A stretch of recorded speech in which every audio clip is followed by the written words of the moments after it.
the NFL Fire Chat, right? This is a segment where we're taking a look at pretty much some things we've seen in the NFL, some articles that have come out. I want to talk a little bit about the Eagles offense, and I'll set the tone a little bit and hand it over to you. But it has not looked good. I was talking to one of my friends about this, and I said, is it me, or does the quarterback situation for Hurts, does it not look too good when it comes to the offense? I said this last year. I think it's always been there, but because Saquon Barkley had a phenomenal season last year, it was masked because, there were a couple of games last year where I don't even think Hurts was looking A.J. Brown's way a couple of times. It was literally looked bad, but it was covered up by the fact that Saquon Barkley was giving you 100+ yards, 2 touchdowns every game. So.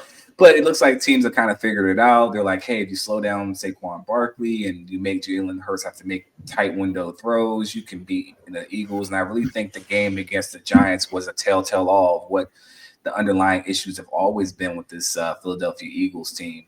And I'm not saying that, Jalen Hurts needs to change who he is, but I think it's just one of those situations like you're making Jalen Hurts have to be something he is not. He's not been that type of guy that can, drop back and make the Patrick Mahomes accuracy pinpoint throws. But he's been a guy that if you give him a couple reads that are very simplified and the concepts to simplify and scheme correctly, he can make some things happen for you. And I just kind of think when looking at this offense, I just think that it's going to boil down to where they're going to have to make a trade. I would say, and Philadelphia Eagles, I know you don't want to hear this, but somebody's got to go. I really think that AJ Brown may have to leave in the part to get what he wants, because I think that right now you have so many weapons on this team. You have AJ Brown, you have Devontae Smith, you have Dallas Goedert, you have Saquon Barkley, you have all these guys and only one ball, and Jalen Hurts, they run the offense through him, and I think everything starts and ends with Jalen Hurts when it comes to the run and read option.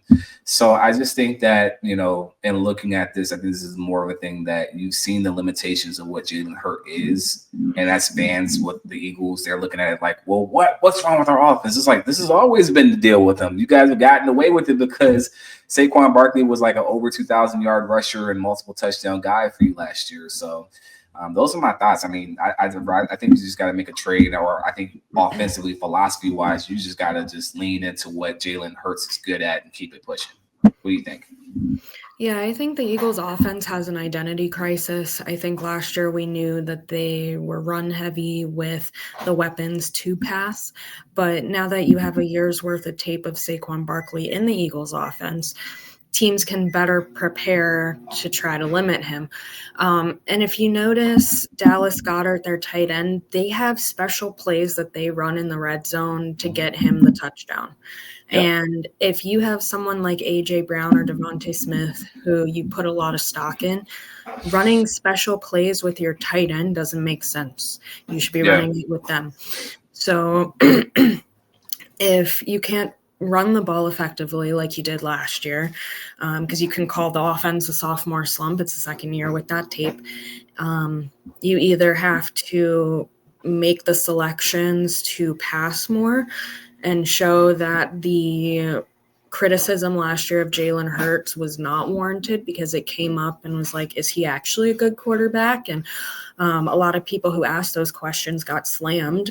But I think that it's a relevant conversation again, because if you can't adjust the offense and make changes, to me, they've underperformed this year. We thought that the opening night game against the Cowboys was going to be a blowout, and they ended up only winning by 4. Then they only won by a field goal against the Chiefs in week 2. And the Chiefs had a depleted offense without Xavier Worthy and some other key guys. And then you needed special teams to beat the Rams, who have been up and down like we talked about, and the Bucks. And then they showed that they couldn't beat the Broncos because of that defense. The offense couldn't do anything. And they gave up. The defense was tired. They gave up those scores late in the fourth quarter. They had a commanding lead. And then they lost on a national stage to the Giants. So we'll have to see what happens there. Let's move